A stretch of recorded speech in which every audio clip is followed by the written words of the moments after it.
Hey, moving on, the other day I told a story on this program about a TV special run back in 1986. It was called The Mystery of Al Capone's Vault. And television networks all over the world ran this special where they blew up Al Capone's vault. And everyone was fascinated by what they would find in there. Of course, when it was blown open, the worldwide television audience was greatly disappointed because there was just some dirt and some empty whiskey bottles. That was it. Well, history repeats.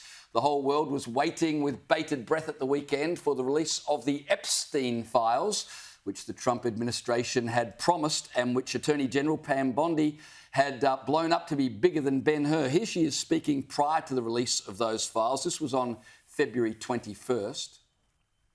The DOJ may be releasing the list of Jeffrey Epstein's clients. Will that really happen? It's sitting on my desk right now to review. That's been a directive by President Trump. I'm reviewing that. I'm reviewing JFK files, MLK files. That's all in the process of being reviewed because that was done at the directive of the president from all of these agencies. So she's getting us ready, and then 5 days later, she was building it up even more. There are well over, this will make you sick, 200 victims. 200. We have to make sure that their identity is protected and their personal information. But other than that, I think tomorrow, the personal information of victims. Other than that, I think tomorrow, Jesse, breaking news right now, you're going to see some Epstein information being released.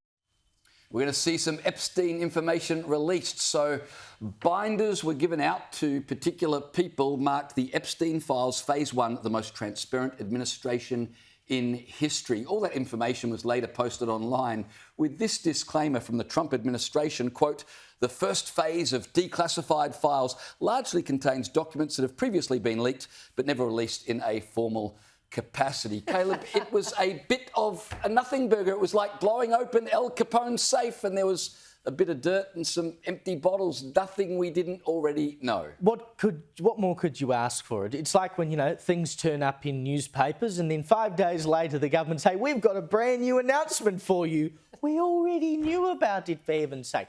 This is really odd because Kash Patel, who's now in charge of the FBI, has previously talked about how he wants this to be released. He's read the files, etc. Pam Bondi is now saying that the reason we didn't get any more information in this tranche of documents is because the FBI refused to release them. Kash Patel has not publicly commented about this since Pam said that some 3 days ago now. There is something weird going on here, right? Now, whether that is that there are staff in the FBI that didn't release it and now Patel's trying to work behind the scenes, who knows? But he hasn't acknowledged publicly why any of this has happened or how any of this has happened. So it would lead you to ask, why have we not actually seen anything that's of any interest yet? And the fact that they trumpeted it so hard, the release, right? Like they got influencers in and podcasters and whatever and gave them advanced copies of the documents, which was a bit weird to begin with. I mean, it's reasonably standard that media get embargoed versions of documents so that they can publish a story at the same time as something is released publicly. That's normal and standard practice, so you can get the proceeds of these things as quickly as possible. But it wasn't just here's the document in secret, treat it secretly, put your report out at this time on this date. They got them in a publicity stunt and got them to walk around waving the documents around to show that they had them. And then when they opened them up, found there was nothing inside. The whole thing is bizarre. And they had to know it would massively backfire because these influencers, these podcasters, basically, if you're an American podcaster or similar with over 1 million followers, you get invited to these things now, which is a great plus. But some of these guys are the ones that have been following the Epstein story for years and years and years. It was 6 years ago now that this guy suddenly turned up dead. And just when people thought they were getting justice, no information has come to light, and they were told that they would get new stuff. In this lever arch file that each of them got, and as you said, Caleb, it was talked up as like, oh, please don't discuss this just yet. They didn't use the word embargo, but it was very much implied that you are being let into the inner sanctum with this information. It's not yet to go public.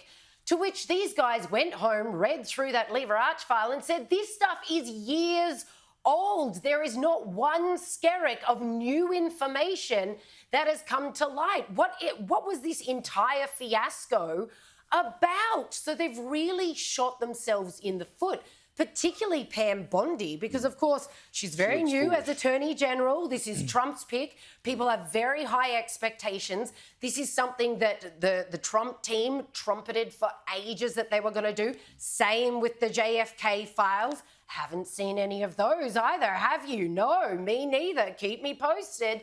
These guys are owed answers, and they're still seeing absolutely nothing. So this is a massive embarrassment.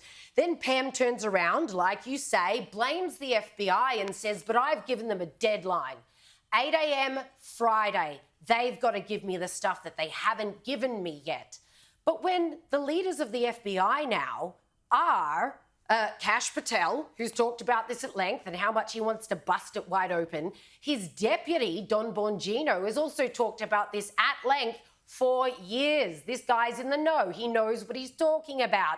Again, we're supposed to believe that the FBI are the ones who are like pussyfooting around this, not being upfront and honest, not blowing it open like they promised. Everyone's smelling a rat right now and saying, this guy, why won't you reveal anything to us? And what Bondi was saying there about, oh, you know, it's about keeping the victims, their information. Nobody's expecting that. What they want is the client list. You promised a client list. You promised that this thing was going to peel paint off the walls and justice was going to be served at last on these rich and powerful people that participated in a child sex trafficking ring. And still, we got nothing. Meanwhile, Ghislaine Maxwell is serving 20 years, basically in a really nice place with an ankle bracelet on, for crimes that involve no one, apparently, involve absolutely nobody. It's just incredible. Well,